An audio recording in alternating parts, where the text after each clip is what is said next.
AICC general secretary Meenakshi madam గారి దగ్గరికి రావడం జరిగింది. మా పిసిసి ప్రెసిడెంట్ గారు కూడా ఇక్కడికి రావడం జరిగింది. వారి దగ్గరికి వచ్చి నేను నా యొక్క ఆలోచనలు మరి నాకున్నటువంటి ఇబ్బందులు వారితోటి షేర్ చేసుకోవడం జరిగింది. వారందరూ కూడా కూర్చొని మాట్లాడి దీనికి ఒక సొల్యూషన్ తీసుకొస్తామని చెప్పారు.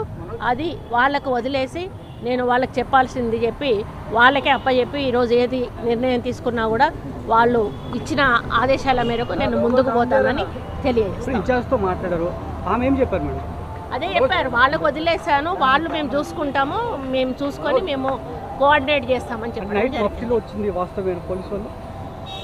అవన్నీ నేనేమి కామెంట్ చేయదలుచుకోలేదండి. అవన్నీ మీ అన్నీ తెలిసినవన్నీ అడగద్దు దయచేసి. నేను మీడియా వాళ్ళని ఎందుకంటే మిమ్మల్ని దాటేసి వెళ్ళడం కరెక్ట్ కాదు అని చెప్పి మీ ముందటికి వచ్చి నేను చెప్పడం జరుగుతూ ఉంది.